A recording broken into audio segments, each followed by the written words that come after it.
BMS academy में आपका स्वागत है। सेशन में हमने जानकारी ली है इनर जॉइन के बारे में। इस सेशन में हम बात करने वाले हैं लेफ्ट आउटर जॉइन के बारे में। यदि आप यहाँ देखें तो लेफ्ट साइड पे आपके पास एक टेबल दिया गया है स्टूडेंट, और राइट हैंड साइड पे जो टेबल दिया गया है लाइब्रेरी। यदि मैं लेफ्ट साइड के सभी रिकॉर्ड्स देखना चाहूँ, चाहे उन्होंने कोई बुक लाइब्रेरी में से इशू करवाया है या नहीं करवाया है, मुझे लेफ्ट के सभी रिकॉर्ड चाहिए। राइट हैंड साइड पे जो लाइब्रेरी टेबल है उसमें से रिकॉर्ड सभी आए या ना आए उससे कोई फ़र्क नहीं पड़ता मुझे। तो ऐसे केस के लिए मुझे लेफ्ट आउटर जॉइन का प्रयोग करना होता है। अब ये एक आइडियल सिचुएशन है जब आप उन सभी स्टूडेंट्स की डिटेल चाहते हैं जिन्होंने बुक इशू करवाई है या जिन्होंने बुक नहीं इशू करवाई। तो इस तरह से आप लेफ्ट आउटर जॉइन के साथ जोड़ सकते हैं लाइब्रेरी टेबल को और स्टूडेंट टेबल को, और आप देख सकते हैं डेटा को नीचे दिए गए ग्राफिकल आउटपुट से भी आप चेक कर सकते हैं। यहाँ येलो कलर डेटा पार्ट को रिप्रेजेंट करता है और जो ये ट्रांसपेरेंट बॉक्स है ब्लू कलर के साथ, ये दूसरा टेबल रिप्रेजेंट करता है। जब आप इन दोनों टेबल्स को मिलाएंगे तो लेफ्ट वाले टेबल के तो सभी जो रिकॉर्ड्स हैं वो शो किए जाएंगे, लेकिन राइट हैंड साइड से वही रिकॉर्ड शो किए जाएंगे जो हमें यहाँ मैचिंग में मिलने वाले हैं, और वो रिकॉर्ड शो नहीं किए जाएंगे जो मैच नहीं करते। यहाँ पे हमारे पास आउटपुट कुछ इस तरह का रहने वाला है। यदि आप यहाँ देखें लेफ्ट आउटर जॉइन में तो 5 स्टूडेंट्स हैं, तो पाँचों के पाँचों का डिटेल यहाँ पे शो किया गया है, और हमें उन सभी स्टूडेंट्स की जानकारी दी गई है जिन्होंने बुक इशू करवाया है या जिन्होंने बुक नहीं इशू करवाया। इसमें हमने फिर से जो क्वेरी एग्जीक्यूट की है उसके लिए select student dot student ID, ताकि स्टूडेंट आईडी हमें मिल जाए, स्टूडेंट डॉट स्टूडेंट नेम मिल जाए, लाइब्रेरी डॉट बुक नेम हमारे पास बुक नेम आ जाए, और library dot book issue date, जो बुक इशू डेट है वो भी यहाँ पे रिप्रेजेंट हो जाए। From student left join library.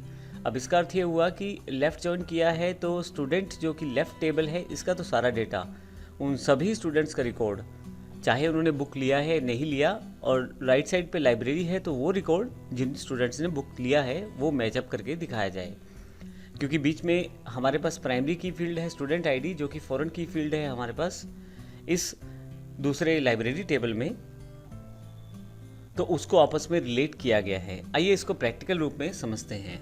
यहाँ पे एक्सरसाइज फाइल्स में मेरे पास लेफ्ट आउटर जॉइन के नाम से फाइल है। मैं डबल क्लिक करके ओपन कर लेता हूँ इसको।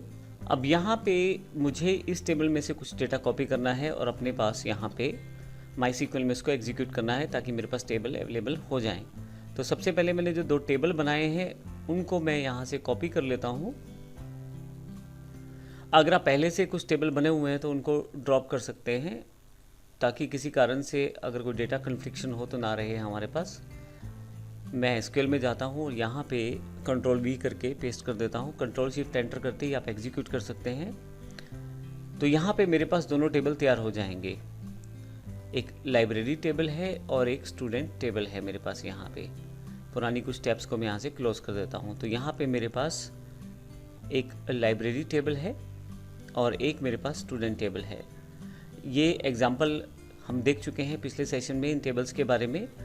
स्टूडेंट टेबल में स्टूडेंट आईडी, नेम और एड्रेस है, और जो लाइब्रेरी टेबल है उसमें हमारे पास बुक्स के नाम है और क्या इशू डेट है, रिटर्न डेट, और स्टूडेंट का आईडी जिन्होंने बुक इशू करवाया है उसकी इन्फॉर्मेशन है। तो ये देखते हैं क्वेरी क्या है, उसे कैसे एग्जीक्यूट करेंगे हम। यहाँ पे फिर से यहाँ पे मैंने एक ऑर्डर आईडी के साथ क्वेरी दिया है कि without order ID. Order ID के साथ फ़ायदा ये रहेगा कि आपके पास जो डेटा है वो आसानी से आप समझ पाएंगे उसको। तो मैं ऑर्डर आईडी वाला क्वेरी यहाँ पे यूज़ कर लेता हूँ। थोड़ा इसे फॉर्मेट में सेट कर देता हूँ ताकि समझने में आसान हो जाए आपके लिए।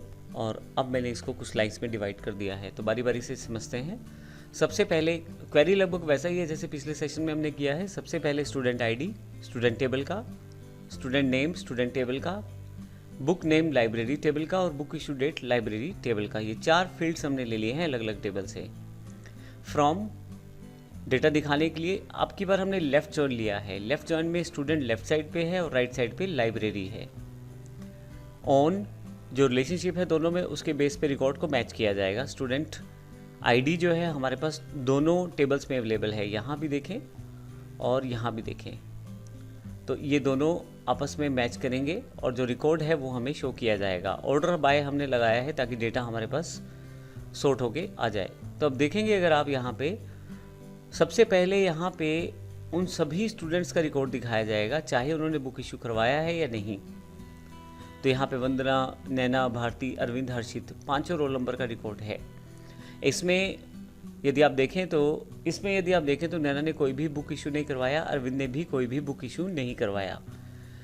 हालांकि यहाँ पे यदि आप देखें तो हमारे पास और भी बुक्स हैं जो इशू हुई ही नहीं है, जैसे सी लैंग्वेज है और पावर पॉइंट है, इनका रिकॉर्ड यहाँ पे कहीं भी नहीं दिखाया गया है। तो इस तरह से हमने जो टेबल लेफ़्ट साइड वाला है, स्टूडेंट वाला टेबल है, उसके सारे रिकॉर्ड शामिल किए हैं, लेकिन राइट हैंड साइड जो हमारा लाइब्रेरी टेबल है उसमें केवल वही रिकॉर्ड शामिल किए हैं जिनमें हमारा रेफरेंस रिकॉर्ड है, यानी कि जो बुक को इशू करवाया गया है।